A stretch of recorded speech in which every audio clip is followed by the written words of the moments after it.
Bonjour à toutes et à tous. En cette période de confinement qui risque fort de se prolonger, je voudrais échanger avec vous sur les méthodes d'organisation de nos journées. Je pense qu'il est important, dans cette période de vide anxiogène, de garder le cap, de garder la foi en l'avenir. Vous savez, cette période va passer, elle va se terminer. Nous reprendrons notre vie sociale et notre devoir est de rester en forme. Pour tous ceux qui culpabilisent de ne pas aller travailler, de rester à la maison, soyez fiers de ce que vous faites. Car même si nous n'avons pas peur de la maladie pour nous-mêmes, ayons peur de l'avoir et de ne pas pouvoir préserver nos proches. Nous devons nous protéger tous de cette maladie pour nous-mêmes et pour nos familles, nos amis, nos collègues, nos voisins. Alors, puisqu'il en est ainsi, organisons-nous le mieux possible, chacun à notre niveau et chacun avec nos moyens, pour garder le cap et ressortir indemne et avec brio de cette épreuve. Bon, ça fait peut-être un peu discours présidentiel tout ça, mais je crois qu'il est bon de se le dire entre nous. Tout d'abord, rythmons notre journée. Premièrement, fixons notre horaire de réveil et de lever. Il est important d'avoir un rituel à ce niveau. Par exemple, même pour ceux qui sont en télétravail, on peut prendre plus de temps le matin, puisqu'il n'y a plus le temps du trajet domicile-travail, il n'y a plus le temps des pauses avec les collègues. Alors pourquoi pas fixer le réveil une demi-heure plus tard qu'en temps normal. Après tout, on a le droit et même le devoir de retrouver son propre rythme pour se sentir bien. Le petit déjeuner. Prenez le temps plus que d'habitude. Il est important de bien s'alimenter pour favoriser l'immunité. Et nous devons la bichonner, cette immunité. Habillez-vous pour vous donner une bonne image de vous-même. Préparez-vous comme si vous alliez sortir de chez vous. Ensuite, en fonction des goûts et des aptitudes de chacun, il est important de ponctuer sa journée avec quelques activités.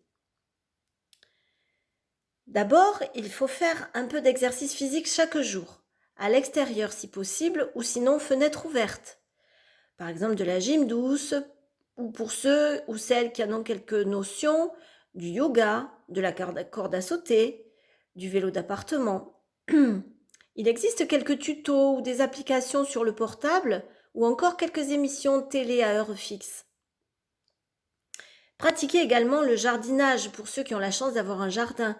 Vous savez, c'est considéré comme une activité physique à part entière. Ensuite, cuisiner. Pour ceux qui aiment, c'est sympa de se faire plaisir en inventant de nouvelles recettes ou en essayant d'accommoder les restes autrement que d'habitude, par exemple. Il faut aussi quand même se fixer des objectifs un petit peu contraignants, une fois par jour. Vous savez, le garage qui doit être rangé depuis 3 ans, les papiers administratifs qui traînent sur une table depuis plusieurs semaines. Eh bien, profitez-en pour mettre tout ça au propre.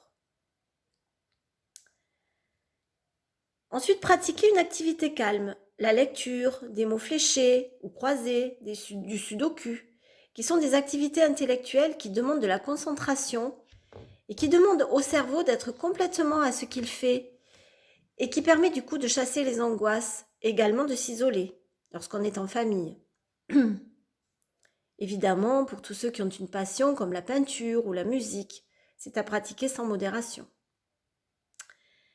On l'a vu dans une autre vidéo, pratiquer à 3 fois par jour une activité relaxante pendant quelques minutes permet d'éviter les angoisses. Nous avons parlé la dernière fois de la cohérence cardiaque, mais cela peut être également de la méditation en pleine conscience, de la sophrologie, du yoga, ou également, ne serait-ce que se recentrer sur soi, pourquoi pas en se faisant un massage ou un masque du visage, prendre un peu plus de temps dans la salle de bain. On n'a guère le temps en général de faire des jeux en famille. Eh bien, allons-y. Ressortons les jeux de cartes, le Scrabble, le Monopoly, pour ceux qui sont en famille. Et pour ceux qui sont plus isolés, maintenons des contacts avec la famille, les amis, les collègues, par tous les moyens que nous avons à disposition, ou en particulier le téléphone.